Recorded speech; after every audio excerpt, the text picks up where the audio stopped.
Oke, jadi saya ulangi kembali, saya menyapa seluruh sahabat pembelajar dimanapun berada. Salam pembelajar, jumpa lagi di acara Obras Hukum, BPSDM Hukum dan HAM di siang hari ini bersama narasumber kita Bang Ali Usman dari BPSDM Hukum dan HAM, penyuluh hukum.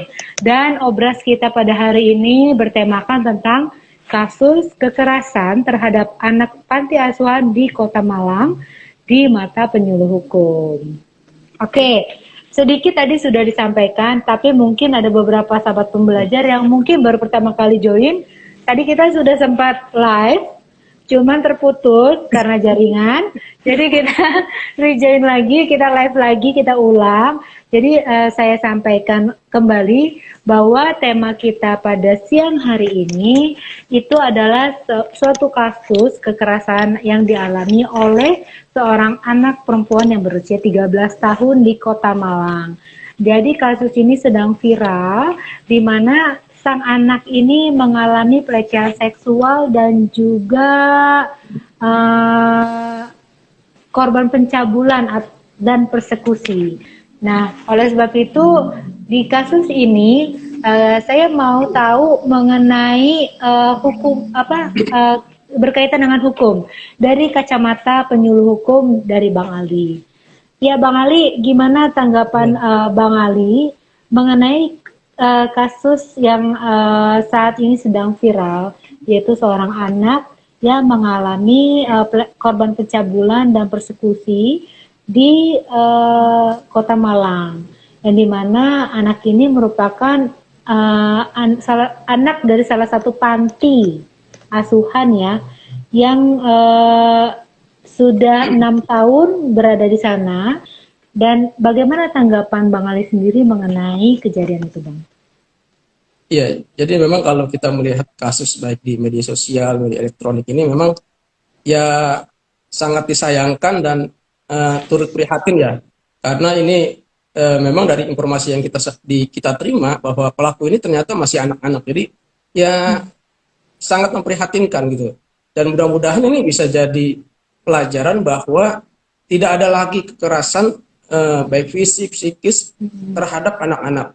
Itu apalagi ini dilakukan oleh anak-anak juga gitu. Ini ya sangat prihatin sih gitu ya. Mudah-mudahan korbannya bisa kuat ya, tabah ini. Itu aja paling prihatin kita lihatnya. Itu aja. Betul, betul. Ya, sepakat, memang kejadian yang seperti ini yang melibatkan korbannya anak-anak dan pelakunya juga anak-anak kayaknya nggak cuma baru kali ini ya. Kayaknya udah Iya, sering sering banyak sering banyak banget terjadi terjadi. ya, pasti. Itu yang korban dan pelakunya adalah anak-anak.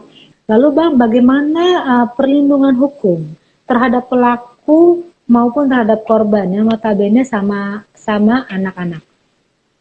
Iya, jadi kalau bicara perlindungan hukum memang sudah ada payung hukumnya itu di Undang-Undang Nomor 35 tahun 2014 tentang perubahan atas Undang-Undang Nomor 23 tahun 2002 tentang perlindungan anak. Di situ mengatur salah satunya mengatur tentang perlindungan anak dari tindakan kekerasan fisik, psikis, kemudian kekerasan seksual dan juga penelantaran. Ini artinya setiap anak itu dilindungi oleh undang-undang ini.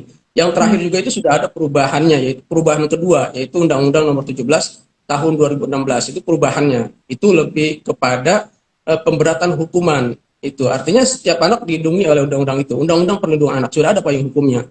Itu. Jadi sudah ada payung hukum untuk perlindungan anak ya. Iya, sudah Namun, dari 2002. nah ini kan karena pelaku dan juga korban sama anak-anak, gimana tuh Bang untuk memilah-milah itu tuh Bang? Gimana? Kan ini pelaku dan korban ini sama-sama anak-anak, berarti mereka tetap akan diproses hukum atau bagaimana tuh Bang? Kalau kalau ngelihat dari kasus ini? Iya, makanya nanti tetap di proses hukum memang untuk kalau pelaku tindak pidana itu masih anak, maka yang digunakan itu apa namanya untuk proses hukumnya itu berbeda dengan orang dewasa. Kalau Oke. pelaku anak, Hmm. pelaku kekerasan ini kan masih status anak ya, itu dia nanti menggunakan ketentuan Undang-Undang Nomor 11 tahun 2012 tentang sistem peradilan pidana anak. Jadi nanti mengacu pada itu untuk proses hukumnya. Untuk pelakunya ya? Ya, baik pelaku, korban, saksi itu untuk Oh, proses hukumnya ada di undang-undang itu. oke. Iya. eh itu telepon siapa ya? Saya tuh ada yang nelpon, tadi lupa dimatiin. Ganggu aja nih orang lagi live juga. Ada yang mau konsultasi kayaknya nih. Ada yang Ada yang mau konsultasi secara langsung pribadi mungkin sama Bang Ali. Oke, lanjut ya. kedengeran ya di situ. Gimana Nggak sih? bisa. Jangan Ya. langsung diumumin, jangan telepon dulu. Lagi online gitu, Bang. Tadi udah Abang sampaikan kalau misalnya pelakunya itu masih anak-anak, lalu proses hukumnya itu kan menggunakan Undang-Undang Nomor 11. Nomor 11 tahun 2012 mengenai Sistem sistem sistem peradilan peradilan pidana anak. pidana Ya. anak ya. Oke, terus kok itu Coba muncul di situ? Padahal di saya biasa juga tadi lewat tuh orang itu. penampakan. Oke, selanjutnya nih Bang. Ya. Eh, dari kasus kekerasan anak yang kerap kali terjadi, apa bisa itu masuk ke dalam upaya diversi atau enggak? Iya, kalau jadi gini, dilihat dulu apa namanya kasusnya ya. Kalau ini kan kekerasannya kekerasan fisik ya, kekerasan fisik. Hmm. Saya juga masuk juga tuh kekerasan fisik juga tuh ada kayaknya. Nah, ini dilihat dulu nanti ancaman ancaman pidananya itu berapa tahun. Ancaman pidananya itu berapa Ada tahun. lagi. Oke. Jadi dilihat dulu ancaman pidananya. Ancaman pidananya itu misalkan kalau untuk syarat diversi itu pertama ancaman pidananya itu di bawah 7 tahun. Itu ancaman pidananya. Kedua, bukan merupakan pengulangan tindak pidana. Artinya kalau ancaman pidananya di bawah 7 tahun dan bukan merupakan pengulangan tindak pidana, artinya pelaku ini baru pertama kali melakukan Pertama kekerasan. kali. Betul. Iya, nanti bisa diupayakan diversi. Dan ini juga harus ada persetujuan dari korban, Korban. keluarga korban. Iya, itu syaratnya Oke. itu. Baru dia bisa diversi gitu. Oke, berarti kasus ini bisa upayakan masuk diversi ketika sang Ya. pelaku ini bukan merupakan pelaku yang apa sih yang sebelumnya pernah mengalami kasus yang sama.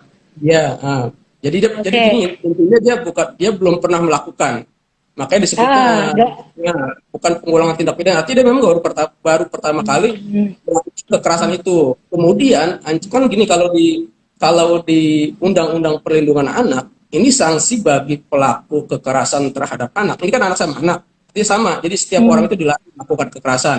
Nah untuk pelaku anak maupun korbannya itu diatur di sini di Undang-Undang Nomor 35 Tahun 2014 tentang perubahan Undang-Undang Nomor 23 Tahun 2002 tentang perlindungan anak. Itu sanksinya kalau kekerasan fisik yang dilakukan itu menyebabkan korban luka ringan, itu ancamannya kan sekitar 3 tahun atau berapa tahun gitu ya. Itu Oke. intinya di bawah 5 tahun ya, Di ancamannya di bawah bawah 5 lima tahun tahun. itu. Oke, oke. Ya, dia bisa diversi itu. Karena ringan sama berat itu bisa. Kalau yang ringan itu kan 5 tahun maksimal. Itu dendanya 72 juta rupiah. Itu sanksi untuk kekerasan fisik atau psikis ringan. Nah, kalau berat itu dia ancamannya 5 tahun. Dendanya itu 100 juta rupiah, itu maksimal ancamannya. Artinya ini di bawah ketentuan diversi, syarat diversi yang tadi di bawah 7 tahun. Dia masuk diversi. Kalau kekerasan tadi kekerasan ringan sama kekerasan berat. Tapi kalau korbannya mati akibat dari perbuatan kekerasan itu, dia tidak masuk diversi karena ancaman hukumannya itu maksimal 15 tahun. Itu minimal 5 tahun, maksimal 15 tahun. Artinya dia tidak masuk diversi.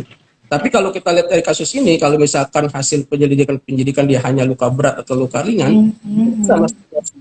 Syarat satu ya. Kemudian syarat kedua tadi itu bukan merupakan pengulangan tindak pidana. Artinya dia baru pertama kali melakukan kekerasan itu. Dan yang ketiga itu, yaitu tadi ada persetujuan dari korban atau keluarga korban gitu. Kalau keluarga korban misalkan tidak setuju dilakukan upaya diversi ini, ya sudah. Jadi nanti Berarti proses proses hukumnya tetap berjalan gitu ya Bang iya, ya? tetap berjalan gitu. Tapi tetap Tapi Oke. tetap di tingkat penyidikan, di tingkat penyidikan, terus penuntutan sampai peradilan itu tetap nanti diupayakan diversi juga pada dasarnya gitu. Oke, kalau abang Ya, sampaikan tadi ada 3 poin untuk syarat diversi kan. Tapi ketika 3 syarat ini, katakan satu syaratnya itu tidak terpenuhi, persetujuan hmm, dari keluarga korban. ya, Apakah besar kemungkinan akan dari pihak kejaksaan itu akan mengupayakan diversi atau misalnya gini, tiga persyaratan itu yang kalau kalau menurut aku ya mungkin dari pihak keluarga yang tidak keluarga setuju. korban tidak setuju. Ya, Apakah itu nanti istilahnya bisa mental juga ketika ada upaya tentang apa? tetap Tentang apa? tentang diversi ini gitu. Maksudnya mental tuh maksudnya udahlah, artinya kayak kayak ini apa Ya, sih nggak setuju ya. apa Intinya ya. intinya keluarga dia setuju gitu ya. Kan Iya, keluarga nggak setuju. Cuman iya. ketika dua ini persyaratan diversi sudah terpenuhi, tapi satu tidak terpenuhi dari pihak keluarga korban ini, apakah artinya upaya diversi ya berarti udah nggak ada upaya, atau tetap Hmm. bisa diproses upaya diversi itu, walaupun satu syarat ini tidak terpenuhi. Iya, jadi ketika di tingkat penyidikan di tingkat Hmm. kepolisian sudah keluarganya tidak mau diversi, dia Hmm. maunya tetap berlanjut, ya. Berlanjut ke tingkat penuntutan di Oke. kejaksaan. Nah, di Oke. tingkat penuntutan ini nanti juga diupayakan diversi lagi. Apakah ya Oh. diupayakan diversi tetap itu harus karena itu upaya diversi itu wajib diberikan terhadap pelaku anak kalau syarat diversinya terpenuhi. Nah, kalau misalkan keluarganya korbannya tidak setuju, ya udah di tingkat penyidikan tetap diupayakan diversi. Tidak setuju lagi, tetap berlanjut lagi nanti ke tingkat pengadilan, Yang lebih pengadilan. tinggi. Iya, di peradilan itu nanti sama diupayakan diversi lagi. Kalau tidak setuju nanti hakim yang akan memutuskan. Gitu. Artinya berarti tiap tingkat itu usaha diversi tetap akan ada dilakukan Tetap begitu ya Bang ya. harus dilakukan. Iya, karena itu Sampai sifatnya wajib. sampai final keputusan berarti artinya ya itu yang harus dijalanin lah keputusan dari pengadilan Iya, itu gitu ya. iya betul. Itu. Oke. Oke Bang. Kemudian Bang untuk pelaku yang melakukan pencabulan itu gimana proses hukumnya? Sama, karena ini kan informasi yang kita dapat itu kan pelaku pencabulannya juga ternyata masih anak. Masih anak kalau nggak salah ya, itu yang kita informasi. Jadi gini, kalau pelakunya masih anak, pelaku pencabulan masih anak ini sama. Proses hukumnya itu menggunakan Undang-Undang Nomor 11 Tahun 2012 tentang Sistem Peradilan Pidana Anak. Pidana. Nanti itu ya dilihat dulu nanti tuntutan. Karena kan kalau pencabulan ini kan dia di pasal 82 ya.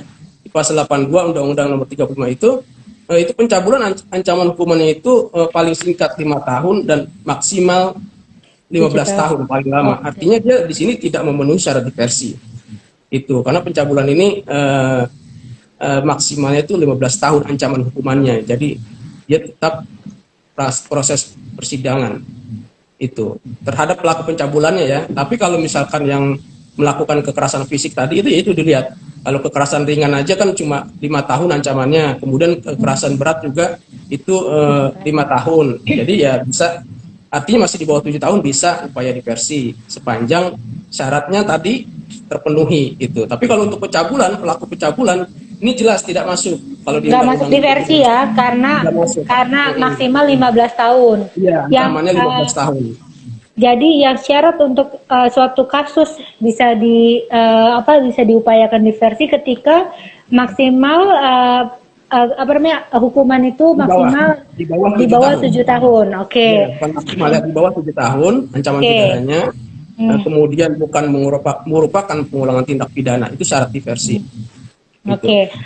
Baik, jadi kalau Abang udah sampaikan mengenai pencabulan itu apakah proses hukumnya bisa upaya diversi? Tidak bisa karena dari kasus pencabulan itu maksimal hukuman 15 tahun, di mana Ya. itu sudah tidak menjadi persyaratan, tidak masuk menjadi persyaratan dari diversi. Oke. Mungkin ada Bang tanggapan dari Abang sendiri, apa sih Bang mengenai kasus kekerasan terhadap anak yang kerap sekali terjadi. Harapannya sih memang kita kan punya kita punya SDM penyuluh hukum tuh dari Sabang hingga Merauke. Iya. Kira-kira dari sudut pandangnya Abang penyuluh hukum mengenai eh, Kasus ya. kasus kekerasan kepada anak ini, supaya bisa istilahnya mungkin harapannya sih bisa nggak ada lagi ya, tapi minimal eh, usia-usia anak-anak itu di mana sebagai generasi bangsa tuh harusnya lebih menonjolkan atas prestasi. Jadi tingkatkan prestasi, bukan malah membuat kasus seperti yang saat ini terjadi. Iya. Dari sudut pandang Abang, sarannya Abang, penyuluh hukum, gimana sebaiknya? Ya kalau sebagai penyuluh hukum ya saya mungkin kepada rekan-rekan penyuluh hukum ya lebih giat lagi bekerjanya. Artinya mungkin saat ini karena posisinya di pandemi ya, kita masih khawatir untuk melakukan penyuluhan hukum secara langsung. Mungkin bisa melakukan penyuluhan hukum seperti ini melalui media-media elektronik ya. Paling itu aja. Ya artinya ya lebih digiatkan lagi kegiatan penyuluh hukuman yang ke masyarakat itu. Memang saat ini ya itu tadi saya sampaikan bahwa agak sulit karena kondisinya pandemik itu. Jadi ketika kita melakukan penyuluhan hukum, harapan kita kan orang akan sadar dan taat pada aturan hukum kan itu. Nah, intinya seperti itu. Ya mudah-mudahan ini mungkin untuk rekan-rekan penyuluh hukum yang ada di Jawa Timur ya. Ini Jawa Timur ya maksudnya ya. Itu Di bisa Malang, ya. ya Jawa Timur bisa bergeraklah untuk melakukan kegiatan penyuluhan hukum pada masyarakat, terutama di lingkungan sekolah, pesantren itu juga sangat perlu menurut saya karena memang tindakan kekerasan ini seperti sama juga bullying ini masih terjadi gitu. Karena memang kalau saya sendiri lebih konsen ke sekolah-sekolah itu ya biasanya bullying dikaitkan dengan undang-undang perlindungan anak itu memang kan saat ini masih terjadi bullying itu. Itu makanya ya harapan saya kepada rekan-rekan penyuluh hukum ya yang di Jawa Timur, yang untuk seluruhnya, mari sama-sama kita laksanakan tugas kita sebagai penyuluh hukum untuk memberikan kesadaran hukum kepada masyarakat, apalagi kepada anak-anak yang sejak dinilah kita berikan kesadaran hukum gitu. Itu aja paling Mbak Lia. Oke, baik. Terima kasih Bang Ali. Memang benar yang sudah Bang Ali sampaikan. Kita itu SDM penyuluh hukum, saya yakin dari Sabang hingga Merauke itu banyak sekali dan bisa kiranya memberikan penyuluhan. Lebih lagi kalau sekarang pandemi mungkin kendalanya jadi tidak bisa secara langsung. Nah, namun itu tidak menjadi suatu halangan, harusnya bisa menggunakan media sosial seperti ini ataupun penyuluhan hukum secara virtual dengan sekolah-sekolah atau bagaimana gitu ya Bang ya?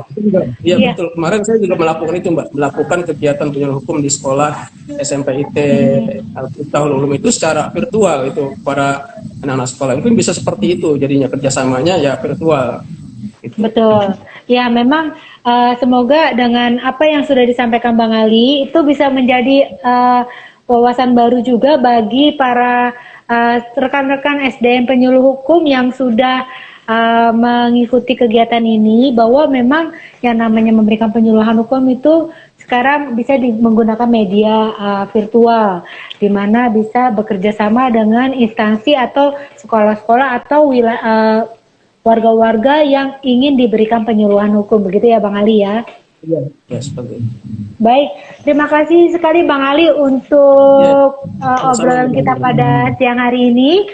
Semoga apa yang menjadi topik pembicaraan kita pada siang ini memberikan ilmu baru, pengetahuan baru, terlebih mengenai hukum tentang kekerasan anak-anak.